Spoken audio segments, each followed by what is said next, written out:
कहानी का भावार्थ deep water full story in Hindi. वह लेखक अपने अनुभव बताता है। वह 10 या 11 साल का था जब उसने YMCA स्विमिंग पूल में तैराकी सीखने के लिए वहां जाना शुरू किया। वह यकीमा नदी में तैरने नहीं गया क्योंकि इसे खतरनाक माना जाता था। इससे पता चलता है कि उसे पानी का पूर्व भय था। विलियम की मां ने उसे याकिमा नदी के पास न जाने की चेतावनी दी और डूबने की विभिन्न घटनाओं पर चर्चा की। उसे लगा कि YMCA पूल पर जाना ज्यादा सुरक्षित था। पूल का उथला क्षेत्र केवल 2 से 3 फीट गहरा था जबकि गहरा क्षेत्र 9 फीट गहराई में था। उथले क्षेत्र से गहरे क्षेत्र तक ढलान खड़ी नहीं थी। डूबने से बचाने के लिए उन्हें एक जोड़ी पानी के पंख भी मिले। वह तैराकी पोशाक पहनना पसंद नहीं करता था जिससे उसके पतले पैर उजागर होते थे, लेकिन जैसा कि वह तैरने का इच्छुक था उसने अपना स्वाभिमान छोड़ दिया और इसे पहन लिया। विलियम का कहना है कि उन्होंने हमेशा पानी को नापसंद किया था और 3 या 4 साल की उम्र में एक पुराने अनुभव को याद किया था। वह अपने पिता के साथ कैलिफोर्निया में समुद्र तट पर गए। वहां एक पानी की बड़ी लहर उनकी तरफ आई। विलियम अपने आप को बचाने के लिए अपने पिता से चिपक गया, लेकिन मजबूत लहर ने उसे नीचे गिरा दिया और वह पानी में गिर गया।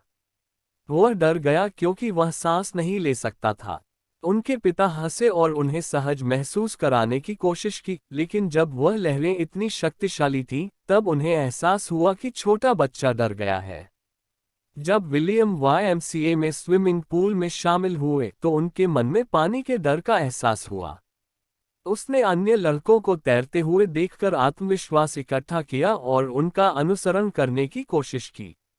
उन्होंने अलग अलग मौकों पर 2-3 बार ऐसा किया था और जब घटना हुई थी तब उन्होंने आत्मविश्वास हासिल करना शुरू कर दिया था।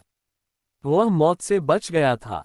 जब विलियम पूल पर पहुंचा तो कोई भी वहां नहीं था और इसलिए वह दूसरे लड़कों के आने की प्रतीक्षा में किनारे पर बैठा रहा। वह पूल में अकेले तैरने से डरता था। स्विमिंग पूल खाली होने के कारण विलियम नीचे भी देख सकता था। इस पर सफेद रंग की टाइलें लगी थीं और यह बाथटब की तरह सफेद और साफ दिख रहा था। विलियम को पूल में बैठे बहुत समय नहीं हुआ था कि वहां एक लड़का आया। वह लगभग 18 वर्ष की आयु का था। उसकी मांसपेशियों के साथ एक अच्छी तरह से निर्मित शरीर था। वह एक बदमाश लग रहा था। उन्होंने विलियम से पूछा कि क्या वह पूल में गिरना चाहता है। लड़के ने विलियम को उठाया और उसे स्विमिंग पूल के गहरे छोर में फेंक दिया। विलियम पूल की सतह पर उसी स्थिति में उतरा जैसे वह अंदर बैठा था। उसका मुंह खुला हुआ था और जब वह तैरना नहीं जानता था उसने पूल में डूबते ही पानी निगल लिया। वह भयभीत था, लेकिन उसने अपनी बुद्धिमत्ता का इस्तेमाल किया और पूल के नीचे जाते समय नीचे पहुंचने पर खुद को धक्का देने की योजना बनाई। उसने सोचा कि वह सतह पर एक बड़ी छलांग लगाएगा, अपनी पीठ पर लेट जाएगा और पूल के किनारे पर तैर जाएगा। विलियम को पूल के निचले हिस्से तक पहुंचने में लंबा समय लगा। ऐसा लगता था कि गहराई 9 फीट के बजाय 90 फीट थी। वह अपनी सांस नहीं रोक पा रहा था और ऐसा महसूस कर रहा था कि उसके फेफड़े फट जाएंगे। जब उसके पैर पूल के तल को छूते थे तो उसने अपनी सारी शक्ति इकट्ठी की और ऊपर की ओर कूद गया। उसने सोचा था कि अगले ही पल वह पूल से बाहर आ जाएगा, लेकिन हुआ इसके विपरीत। उसकी गति ऊपर की ओर धीमी थी और जब उन्होंने अपनी आंखें खोलीं तो उन्होंने चारों ओर पानी देखा जो पीले रंग का था। विलियम घबरा गया और उसने कुछ हथियाने की कोशिश की, एक रस्सी जो उसे पूल के किनारे तक पहुंचने में मदद करेगी, लेकिन उसे पानी के अलावा कुछ नहीं मिला। विलियम की सांस में कमी थी और उसने मदद के लिए चीखने की कोशिश की, लेकिन उसके मुंह से कोई आवाज नहीं निकली। उसकी नाक और आंखें पानी से बाहर आ गईं, लेकिन उसका मुंह उसमें बना रहा। विलियम ने मदद के लिए अपने हाथों को पानी की सतह पर लहराया, लेकिन उसने पानी को निगल लिया और खुद को चबा लिया। उसने अपने पैर ऊपर खींचने की कोशिश की, लेकिन वे बहुत भारी और बेजान थे। उसने महसूस किया कि कुछ उसे पूल की गहराई की ओर खींच रहा था। वह चिल्लाया, लेकिन उसकी आवाज पानी से बाहर नहीं गई। एक बार फिर विलियम ने पूल के नीचे की ओर जाना शुरू कर दिया। विलियम पूल में डूब गया और नीचे की ओर की यात्रा अंतहीन लग रही थी। उसने आंखें खोलीं। चारों तरफ पानी था। इसकी पीली चमक थी और वह इसके माध्यम से नहीं देख सकता था। इसने विलियम को आतंकित किया। वह कहते हैं कि उनकी भावना को समझाया नहीं जा सकता है, लेकिन यह केवल उन लोगों द्वारा समझा जा सकता है जिन्होंने एक समान स्थिति का अनुभव किया है। वह पानी में चिल्ला रहा था, डर के कारण वह हिल भी नहीं पा रहा था। उसकी चीखें भी गूंज उठीं। केवल उसके दिल की धड़कन और उसके सिर में धड़कन ने संकेत दिया कि वह जीवित था। विलियम ने खुद को पूल में डूबने से बचाने की कोशिश की और कुछ हड़पने की कोशिश की, लेकिन जैसा कि चारों ओर पानी था, वह ऐसा नहीं कर सका। वह अपनी स्थिति की तुलना उस व्यक्ति से करता है जो एक दुःस्वप्न देखता है और भयानक सपने के खिलाफ लड़ता है लेकिन बाहर आने में असमर्थ है। विलियम बेदम था। उसने अपने फेफड़ों में दर्द महसूस किया और उसके सिर में धड़कन की अनुभूति हुई। वह बेहोश हो रहा था, लेकिन वह खुद को बचाने के लिए योजना को याद कर सकता था। जैसा कि उसके पैर नीचे छूते, वह एक छलांग लगाएगा और एक झटके में सतह पर आ जाएगा।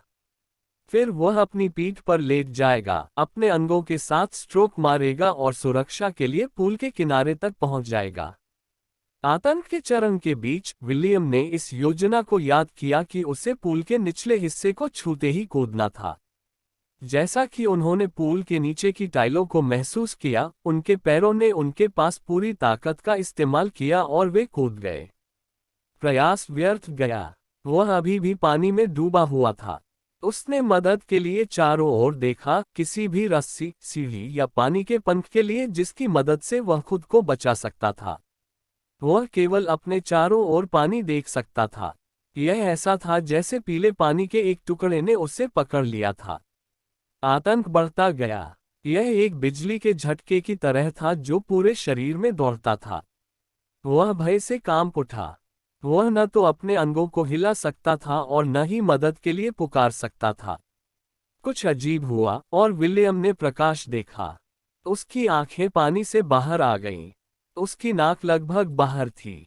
फिर वह तीसरी बार पूल में नीचे की ओर जाने लगा। उसने सांस लेने की कोशिश की लेकिन पानी की बजाय गपशप किया। फिर से डूबने के साथ प्रकाश गायब हो गया। फिर उसने खुद को बचाने के लिए प्रयास करना बंद कर दिया। विलियम ने आराम किया, उसके पैर बेजान हो गए और उसके मस्तिष्क को एक काला सा अनुभव हुआ। भय समाप्त हो गया, वह घबराया नहीं। वह काफी शांत और अनुभवी हो गया। वह किसी और के डूबने का डर नहीं था।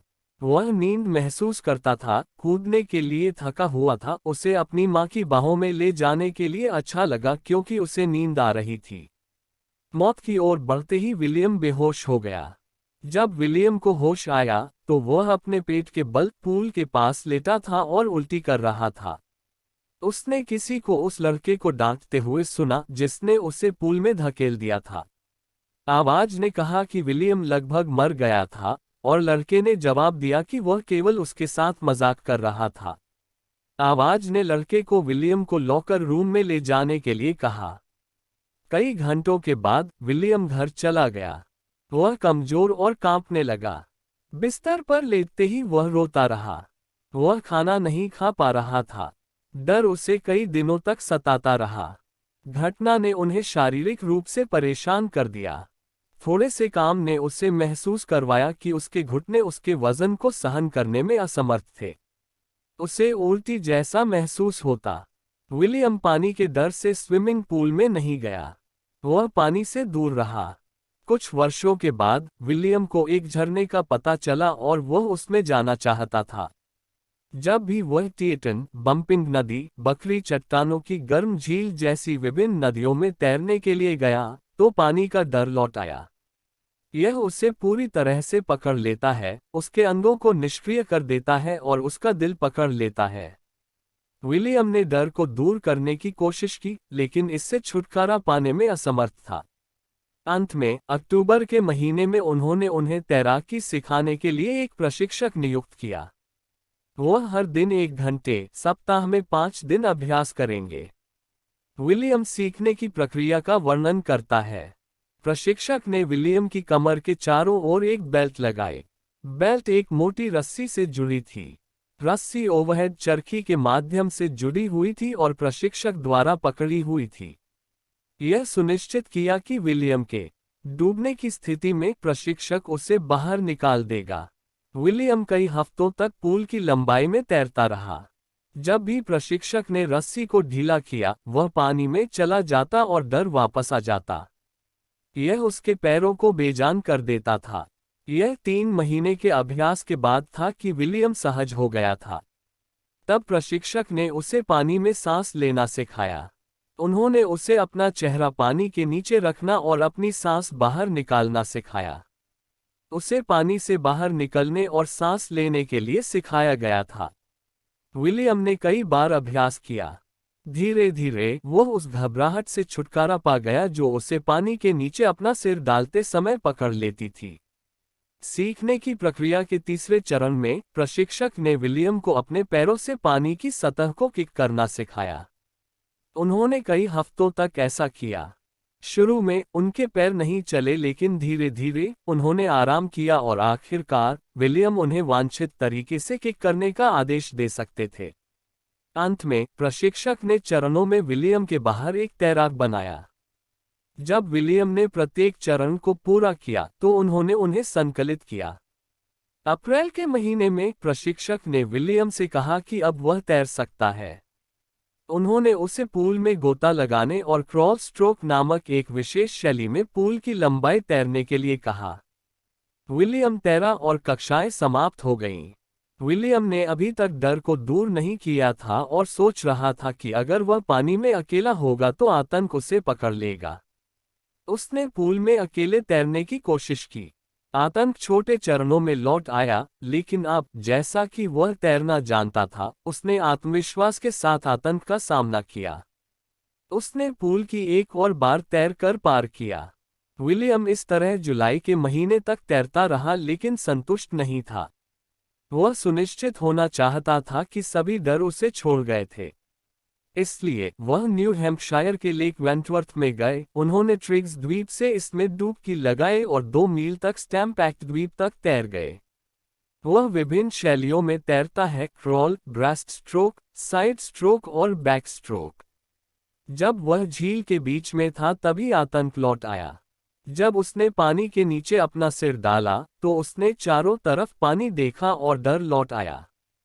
इस बार विलियम ने आतंक पर हंसा और कहा कि यह उसे नुकसान नहीं पहुंचा सकता है। उसने देखा कि आतंक गायब हो गया और उसने तैरना फिर से शुरू कर दिया।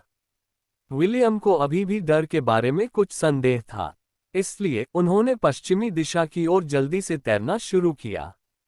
वह टिएटन के ऊपर गया, कॉनराड घास के मैदान में पहुंचा, मीडे ग्लेशियर के लिए कॉनराड क्रीक ट्रेल तक गया। उन्होंने वॉर्म झील के किनारे घास के मैदान में डेरा डाला। अगली सुबह उन्होंने तैराकी पोशाक पहनी और झील में डुबकी लगाई। वह इसके दूसरे छोर पर तैरकर गया और ठीक वैसे ही लौटा जैसे मशहूर अमेरिकी डक कॉपोरन करते थे।